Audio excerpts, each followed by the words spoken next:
Beleza? Separei aqui pra gente um vídeo do canal Basic Dev, tá? Já vou até deixar meu like, que é um canal estrangeiro, tá?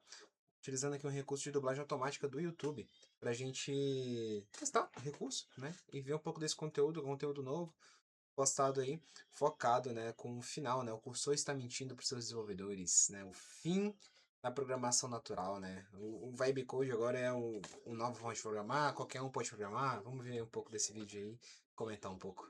Mais uma mensagem dos nossos senhores da IA nos dizendo que os engenheiros de software perderão seus empregos de 6 a 12 meses a partir de agora. Obrigado, obrigado. Bom, a equipe do cursor estava cansada de só falar e eles iriam investir US 2,3 bilhões de dólares em financiamento de capital de risco e provar que você não precisa mais desses engenheiros chatos. Eles montaram um experimento interessante. Eles deixaram centenas de agentes de IA trabalhando por uma semana inteira em um único projeto. O objetivo era criar um navegador totalmente funcional do zero, que é impressionante, já que criar um navegador que possa suportar todos os recursos modernos da web é incrivelmente complicado. Nem a Microsoft consegue fazer isso. Então, como foi esse experimento? Bom, houve alguns obstáculos, deixa-me só dizer isso. No começo, eles meio que deixaram os agentes livres para fazer o que quisessem. Eles diziam aí, estou neste arquivo fazendo isso. E então eles bloqueavam o arquivo ou recurso para que outros agentes não trabalhassem nele ao mesmo tempo. E os problemas começaram a surgir instantaneamente. Os agentes mantinham os bloqueios por muito tempo, às vezes até esquecendo de liberá-los. A situação começou a ficar tão ruim que 20 agentes faziam processamento de 2 a 3 enquanto os outros apenas esperavam. O sistema começou a desmoronar. Tenho nada em mente. Vamos lá, meu amor. Qual é o nome? Os agentes não conseguiam. Deve ser, imagina que deve ser quase isso ali mesmo. Porque a gente tem hoje o Anticraft, e o Cursor, né? E a gente tem agora também o da AWS, né?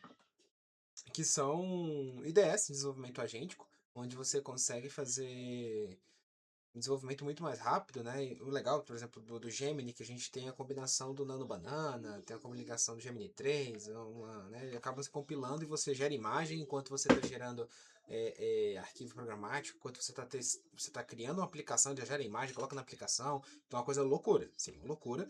Só que a gente sabe que a qualidade assim, pô, é uma coisa muito foda. Para quem não sabe nada de tecnologia, é uma coisa muito foda, né? Mas quando a gente sabe que a gente tem gargalos de arquitetura, e alguns gargalos são criados ali, porque ele acaba esquecendo alguns do processo de aplicação, né? Não vai aplicar um design pattern, não vai seguir um fluxo de engenharia, né? Coeso, ele vai só cuspir código, né? E você que tem que fazer esse ajuste ali, até mesmo pelo prompt você consegue fazer, né? Você consegue guiar o que ele tem que fazer. Mas isso é bem legal. Mas imagina como é que deve ser o caos deles fazerem tudo sozinho. Manter os bloqueios em arquivos nos quais já estavam trabalhando, ou bloqueavam os arquivos novamente, mesmo dizendo, ei, já estou trabalhando neste aqui. A coordenação estava começando a ficar completamente errada, e foi daí que surgiu uma das falas mais engraçadas. Este artigo, sem hierarquia, os agentes se tornaram avessos ao risco. Eles evitavam tarefas difíceis e faziam pequenas mudanças seguras. Problemas complexos e a implementação total ficavam sem responsável.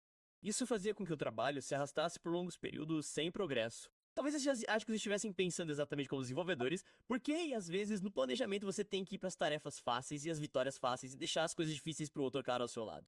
Não vou mentir. Mas como não houve progresso, a equipe do cursor adotou uma abordagem diferente. Em vez de seguir uma estrutura plana onde todos os agentes são iguais, eles decidiram dividi-los em planejadores e trabalhadores. Os planejadores analisariam a base de código e criariam tarefas para os trabalhadores executar. Eles também poderiam gerar pequenos subordinados que podem criar tarefas eles mesmos, tornando todo o processo paralelo e recursivo.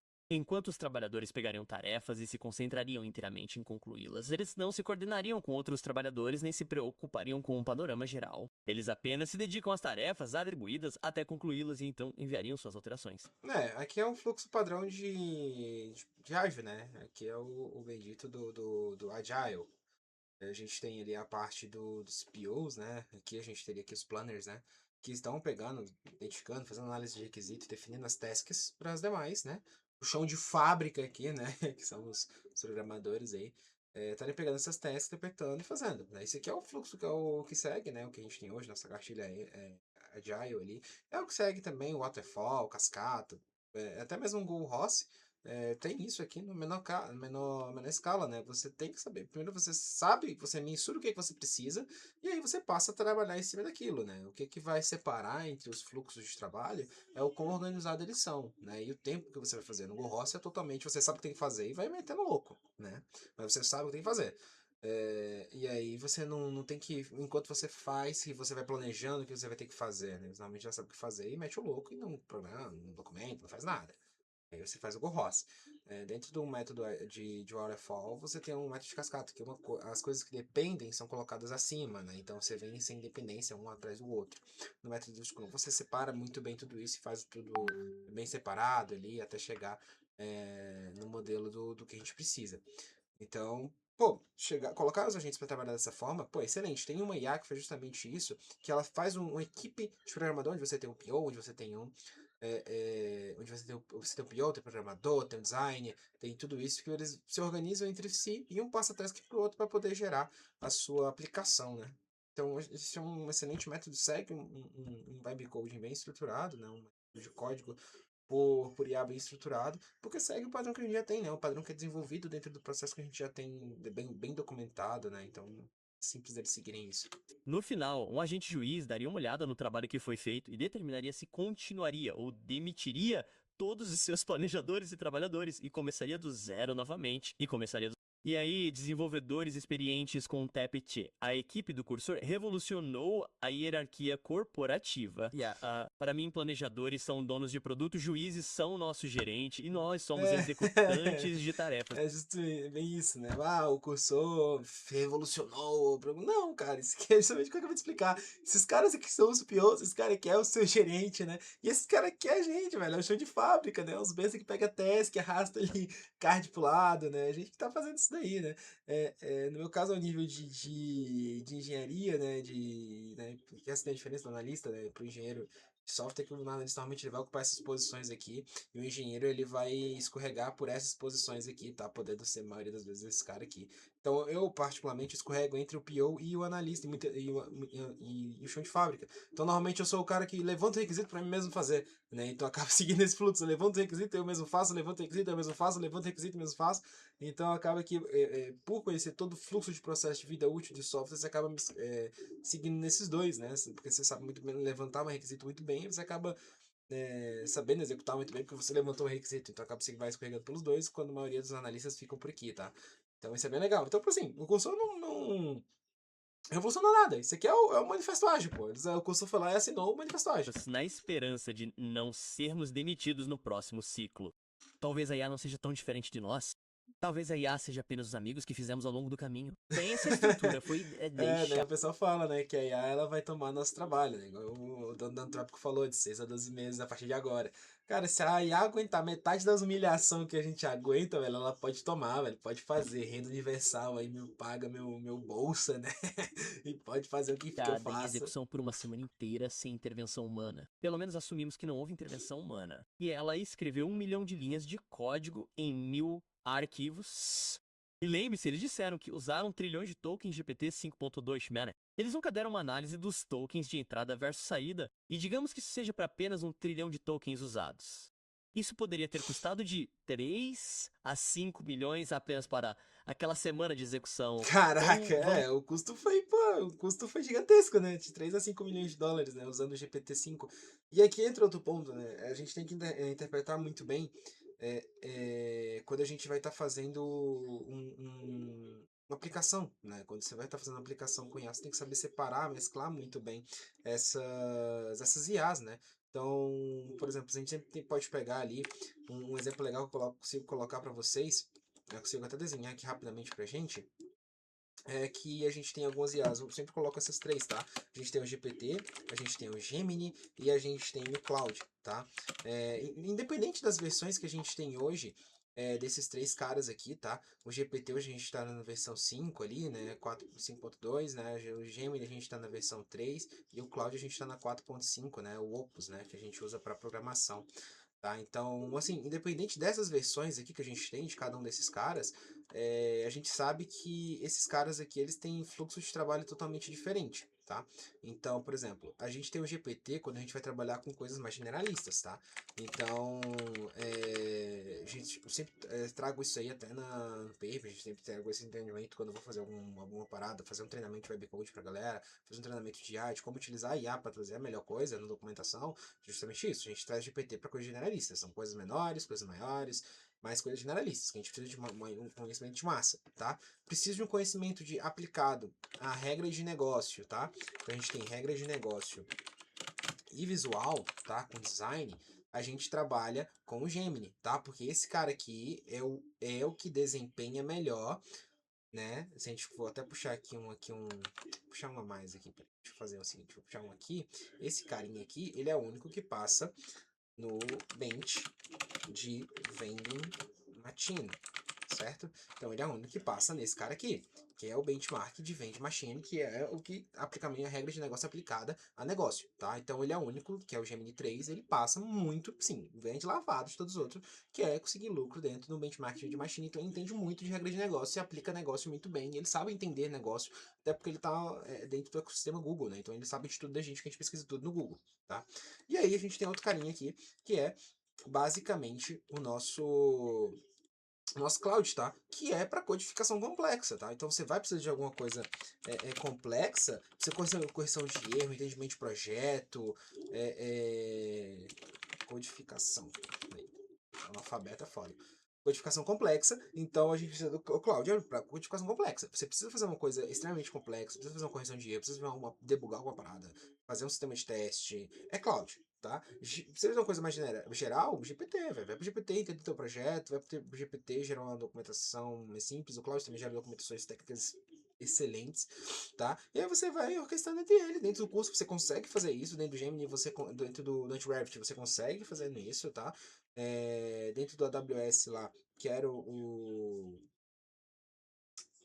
que é o da ideia do AWS, que acho que aqui é uma coisa assim, que é do Amazon Q.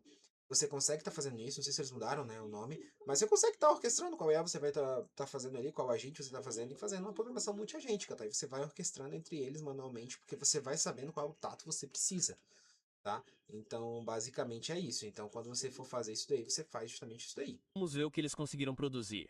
Tipo, ambíguo, né? Se for fazer uma programação, você faz isso, tá? Não sei se a IA vai conseguir fazer isso de forma assertiva, né? Nana, sua tela não quebrou. O que você acabou de ver ali foi um navegador de US 5 milhões de dólares em ação. Na demonstração parece que ele tenta carregar o site da Apple e o Medium.com. Mesmo que pareça ruim, vamos dar a eles o benefício da dúvida porque os navegadores são muito difíceis de implementar, especialmente do zero. Então pensa aqui que eles deram uma task extremamente complexa, né? Que foi criar um navegador. Se a gente for pensar hoje no ecossistema que a gente tem de navegadores, todos são baseados no Chromium, tá? Que é um open source. Então o Chrome, o Chrome que é o do Google, ele é feito baseado no Chromium. O Mozilla é o único que não, se eu não me engano, ele não é, tá? Posso estar falando merda aqui, cuspindo bosta. Mas, por exemplo, o Opera, que é um que a galera usa pra caçamba, que é o Opera GX, o Opera Comum, o Opera Zen, eles são baseados no Chromium. Tá? A maioria dos navegadores que a gente tem hoje são baseados no Chromium. Então, você pega normalmente uma base para você começar a construir o seu navegador em cima dela, por conta da dificuldade que é montar um navegador. Não, isso não é tão ruim para uma semana de trabalho. Eles foram até generosos o suficiente para publicar tudo no GitHub para executarmos. Mas houve um pequeno problema. Se você tentasse extrair este projeto e executá-lo sozinho, ele não seria compilado. Lembre-se de que este projeto foi escrito em Rust. Isso significa que os agentes nunca fizeram uma compilação ou verificação de carga. Por quê? Quando usuários faziam isso, dezenas de erros apareciam e centenas de Caraca. avisos, o que levava a algumas respostas engraçadas no PR. Existe um CI que realmente funcionou. A postagem do blog mencionou algo como pode parecer apenas uma captura de tela, mas blá blá blá. A captura de tela é o que deveríamos ficar impressionados? Porque, para todos os efeitos, este projeto não contém um navegador da web funcional de acordo com nenhuma medição. E não tenho certeza de como alguém poderia ter executado isso com sucesso, pelo menos com o código como está agora. E os investidores da Nata não sabem ler código e nem sabem o que é GitHub. O computador se Se a gente programou para subir de nível com tanta reação negativa. Se a gente for colocar isso dentro de um. Eles estão buscando investimento, tá? Basicamente é isso. O polo a bolha de ela tá buscando investimento e ela precisa se provar cada vez mais para o investidor. E o investidor, ele, muitas vezes, não conhece tecnologia. Ele vai saber que ela custou de 3 a 5 milhões para fazer uma coisa que realmente é complexa, mas a equipe faria isso muito mais fechado se for seguir alguns fluxos ali manualmente. Gente, pode usar o Vibe. Não tô falando, tem que programar na mão, igual faziam os astecas, os incas. Não, cara, usa a porra do Vibecode. A gente usava o Stack Overflow até pouco tempo atrás. Então usa a porra do Vibecode, porque você não vai saber. Eu sempre tento colocar isso na cabeça da galera. Não tem como um programador competir com a porra do GPT. Não tem como um programador que tá saindo hoje do mercado, até um programador sênior, não tem como ele competir com a porra do GPT, com a merda do Gemini 3. Não tem como ele competir com o Cloud Opus, tá? E nem com as evoluções que eles vão ter. Não tem, esses caras estão conectados à internet, eles têm um banco de dados assim, infinito praticamente. Eles sabem de todas as regras, eles sabem de todos os códigos, eles sabem de tudo, tá? Mas você precisa extrair dele, então você precisa saber pelo menos o básico. Você precisa saber o básico muito bem feito. Arroz com feijão você precisa saber. Você precisa saber de arquitetura, você precisa saber montar um DevOps, você precisa saber nomenclatura, você precisa saber estilos de design, você precisa saber design patterns. Você precisa entender isso para você conseguir aplicar e coordenar uma IA para mexer no seu projeto. Tá? Então, não tô falando que você vai sair daqui, você vai, sem seguir porra nenhuma, o programador vai cuspir código. Agora, programação não é colocar prompt e tirar prompt, é você saber aplicar, você usar esse cara para fazer um trabalho que seria você fazendo, escrevendo código pra cacete, você passa a passar isso para ele, você passa a orquestrar com que ele faça tudo aquilo, mas você sabe, você detém ainda o conhecimento de como montar um projeto, tá? Esse conhecimento você tem que ter. Tá? Você tem que saber como é que monta um projeto, como é que debuga um projeto, como é que testa um projeto muito bem, porque você vai terceirizar isso para IA, você tem que descrever para IA com qualidade o que ela tem que fazer, cara. Então isso não muda, tá? E ela não vai saber fazer isso porque ela não tem esse tato, ela tem um tato racional, mas o tato lógico de se moldar um fluxo de trabalho é a gente que comanda, tá? Isso a IA não tem ainda e não sei quando vai ter, porque ela trabalha com probabilidade matemática, tá? Então não sei se ela consegue montar um fluxo de trabalho racional que a gente precisa dentro do nosso dia a dia de teste, debug, de montar projeto, arquitetura, porque ela vai querer aplicar muita coisa que tem na internet, porque ela vai pegando, cuspindo, vai cuspindo, colocando coisa ali dentro, que a gente não vai ter, sabe? Então por isso que hoje seria muito projeto que tem problemas imaginários de escalabilidade, o cara, monta um ambiente para colocar uma aplicação que vai ter 2 usuários, vai ter ele testando, vai ter ele fazendo. Então, porra, não é assim que funciona, tá? O desenvolvedor original do Ad Cursor, que executava este projeto, teve que lançar uma correção e alguns suspeitam que a correção foi feita por ele e não pelos agentes. Isso porque o log do Git pro projeto é meio estranho. Vários commits de várias contas diferentes, alguns do fundador do projeto original, enquanto outros são do bot. Alguns são do Ubuntu e alguns são do Google Labs, o bot do Jewels. Mas isso é apenas bot. Você realmente não sabe o que está acontecendo lá? Mas as coisas não ficaram mais fáceis para a equipe do Cursor porque as pessoas começaram a mergulhar no código. Era uma bagunça sem nenhuma intenção por trás disso. E pior ainda, parecia que a equipe do Cursor estava fazendo algumas alegações falsas, Eles alegaram que os agentes de IA escreveram um analisador HTML, um analisador CSS, implementaram JavaScript e correspondência de seletor CSS, renderização SVG, tudo do zero. Mas se você der uma olhada no arquivo cargo tomo, que tem uma lista de dependências para seu projeto Rust, você perceberá que esses recursos não foram codificados do zero. E, em vez disso, eram bibliotecas que eles importaram de outros lugares. Por exemplo, o analisador HTML e o analisador CSS foram realmente retirados do Servo, que é um navegador de código aberto baseado em Rust completamente separado. É o que eu falei. Cara, é muito complexo fazer um navegador. Eles vão pegar código aberto. Então até a IA viu isso e ela vai tentar poupar a resposta. Só que ela vai falar que foi ela que fez, tá? Então entra na parte da alucinação. A IA, ela sempre tem que te dar uma resposta. Ela não vai ficar sem te dar a resposta. E aí ela vai rodar probabilidade para te dar essa resposta. Nem que seja pegar uma solução de outra coisa, falar que foi ela que fez e colocar no teu código. Se você não souber, você vai estar indo de besta. Tá? Então, cara, por isso que é importante entender, fazer debug, entender processo, entender projeto, para que você não seja só um cuspidor de código IA, tá? E também você entenda como é que é um fluxo de projeto para que você também não seja só um escritor de código, tá? Então, os dois mundos são muito ruins, cara. Você escrever código, a empresa vai te trocar por um IA. Você não saber usar IA, a empresa vai te trocar por um cara que sabe, e um cara que vai render cada vez mais. Então, realmente, a IA ela aumenta muito a produtividade do programador que sabe o que está fazendo. O programador que não sabe o que está fazendo, a galera que vem pra TI achando que, isso aqui é mundo de rosa, vou ganhar dinheiro pra cacete, porque eu vou mexer com. Aqui, ó, levei vantagem, levei vantagem.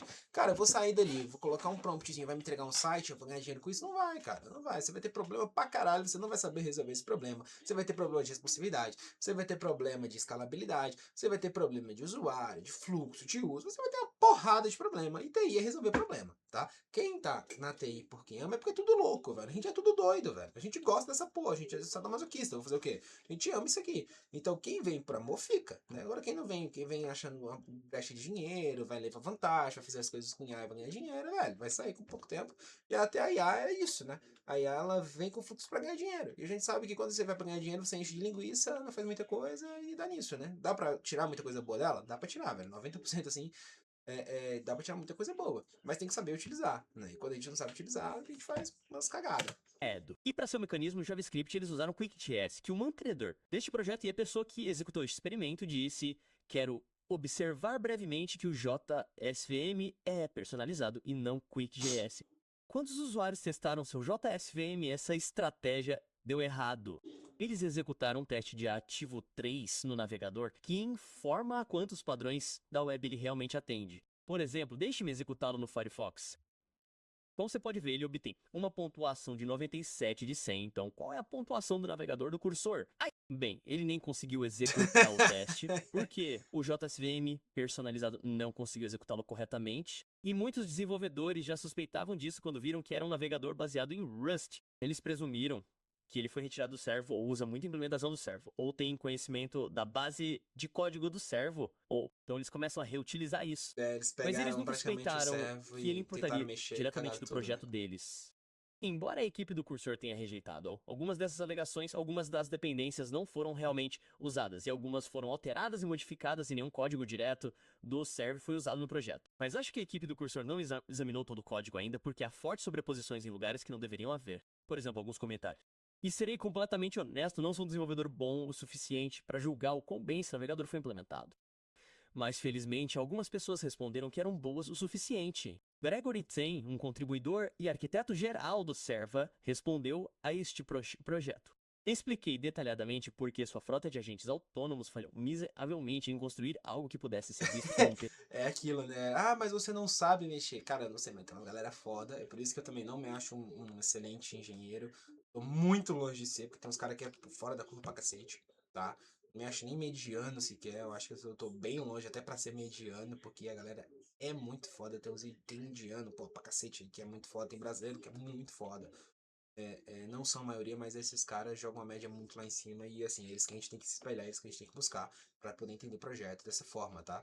E é por isso que todo dia tenta evoluir por causa disso, que é pra ser um cara desse daqui pra gente comentar, sacou? Então acho que isso que a gente tem que ver, né? Não é o guru que falou que a IA vai... Não, cara, o dono da empresa, ele vai encher linguiça, esses caras querem aumentar o valor de mercado, eles querem buscar investimento, eles vão falar, caralho, isso daqui vai ser revolucionário, vai ser não sei o que, criamos não sei o que, gastaram 5 milhões de dólares em token para fazer um navegador. Sendo que tinha um de código aberto gratuito, que um cara que é contribuinte foi lá e comentou e falou, mano, vocês falaram miseravelmente em fazer. Pegava o código aberto e fazia por ele, velho. Que era muito mais sucesso. Mas não, tá ligado? Então, gastaram 5 milhões pra ter uma coisa que era de graça, sacou? PC válido. Um exemplo, seu loop de renderização não segue as especificações da web e não faz sentido. O documento de design acima é simplesmente um absurdo. Crítica detalhada e alucinada típica de IA. E ele enviou outro comentário sobre a crítica que fez. O código real é pior. Só posso descrevê-lo como um emaranhado de espaguete. Como especialista em navegadores, não consigo entender muito bem. Em comparação, quando olho para o código no Ladybird, um projeto no qual não estou envolvido, consigo encontrar meu caminho instantaneamente porque conheço as especificações da web. Então concordo que isso não é apenas conectar dependências, nem é copiado de implementações existentes. Com um design excepcionalmente ruim, nunca conseguiria suportar nada parecido com um motor web da vida real. Agora, não me entenda mal. Acho que a IA poderia ser aproveitada para construir um mecanismo da web, mas não liberando agentes autônomos. Você precisa de humanos no loop em todos os níveis de abstração. Devem usar os antigos só para implementar features reutilizando padrões já criados ou validados por especialistas humanos. Exato. Se você quiser fazer isso da maneira certa, entre em contato. O que é ótima Caralho, muito bom. No final você bota. Quer fazer certo? Então bota. Então é isso, velho. maneira. Basicamente, se a gente for parar pra olhar o caminho que a engenharia de software tá indo hoje, ela não é só IA e ela não é um humano fazendo as coisas que ele vai demorar muito mais tempo pra fazer uma coisa que a IA faz em segundos. É você equilibrar justamente esses dois atores, tá? O humano intermediado, né? A IA intermediada por um humano, fazendo ali dentro do loop fluxo de validação e direcionamento para IA e correção que a gente tem, velho, softwares excelentes, tá? Então, esse vai ser o novo normal, creio eu, tá? Que é você combinar a IA com o humano para potencializar o que esse cara pode fazer. Então, pô, você tem aqui um especialista em web. Esse cara com IA, mano, o poder dele de 100 vai para 1000. Saca? Então ele passa a ter um conhecimento mais absurdo ainda, porque ele é um especialista em navegadores. O que é que segura esse cara de fazer um super navegador utilizando IA para poder ajudar ele na codificação, para ele não perder tempo com coisas básicas, e ele ir guiando, testando, validando, porque ele é especialista, ele sabe como é que tem que estar, sacou? Então esse vai ser o novo normal, creio eu, daqui para frente. E assim, infelizmente, vários programadores vão de Vasco aí porque não sabem dominar esse fluxo e porque não tem capacidade não só de código, nem mental, nem de lógica para poder entrar num fluxo desse. De anunciar isso e tenho que mostrar meu respeito. Acho que a mensagem de Gregory é a melhor.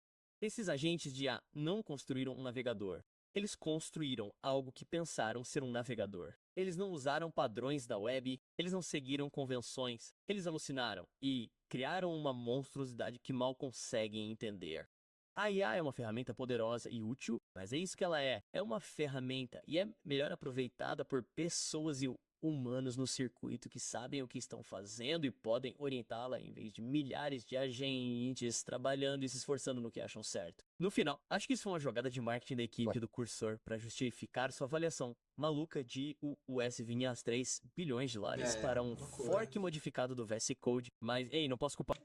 Porque o VS Code ele é gratuito, né? Pra quem não sabe, ele é um open source, então tanto o Antigravity quanto o curso são basicamente o VS Code, tá?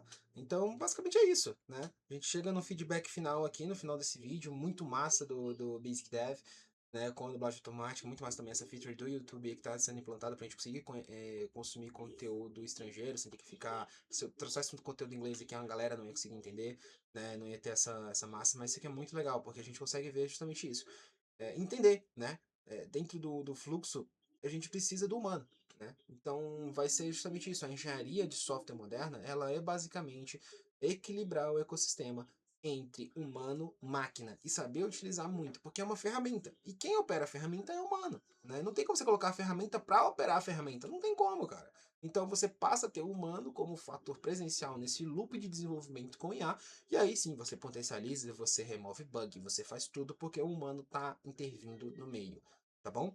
Então, muito massa esse vídeo e coloca nos comentários o que você acha, o que você acha que é o próximo, né? Como é que vai ser a engenharia de software moderno, o que você acha, como é que vai ser os próximos anos aí de engenharia.